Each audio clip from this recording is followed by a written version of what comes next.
It was supposed to be a fact-finding tour. Congressman Steve Russell wanted to see how Syrian refugees are being documented to see if they should be allowed in the United States. But his tour would soon become a mission of mercy.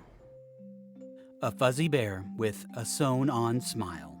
A brightly colored toy piano. Typical toys for a 2-year-old. But Kauthur's little life has been anything but typical. One night, Kauthur and her mother, Ruwaida, went to sleep in their home in northern Syria. That night, their home was hit by a Russian bomb. I got her out of the bombing and I picked her up from under the rubble, but then I had no idea what happened to her. Ruwaida doesn't remember anything more until she woke up a month later in a hospital in Turkey, separated from her children, not knowing if anyone survived. And all of a sudden, a piece of news comes to me, tells me that there is a child. Ruwaida was taken to the hospital where her daughter was being treated. She was so badly burned she was wrapped in bandages and barely recognizable. But a mother knows. Of course I know my daughter. I'm a mother and I can sense when I see my daughter. Doctors in Turkey said Kauthur's case was hopeless. Her eyelids burnt off by the barrel bomb. She couldn't even close her eyes to sleep.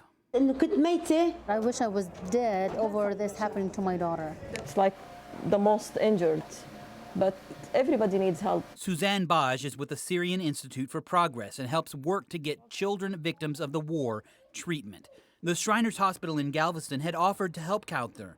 They had the technology that could save her life, but The visa issue, it's very difficult in the beginning because no documentation. When the barrel bomb hits, everything gets burned. I was in complete despair. I was scared. But all was not lost. As Ruwaida prayed for a miracle, an Oklahoma congressman was paying a visit to the Turkish refugee camps. We have to be a nation that opens its doors to the greatest in need and vulnerability. Representative Steve Russell heard the story and knew the politics surrounding Syrians and the United States, but he also knew he had to help. On our word, we asked the Turkish government to accommodate her and allow her to travel. Next morning, that little girl and that family was on an airplane. Russell wouldn't have even been in Turkey had he not voted to increase screening for refugees, effectively stopping refugee placement in the U.S.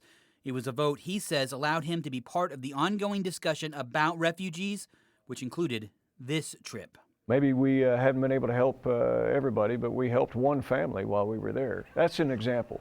This girl is not a threat to the national security of the United States. Kauthur is just one of the millions of children injured in the war in Syria, the innocent victims of violence.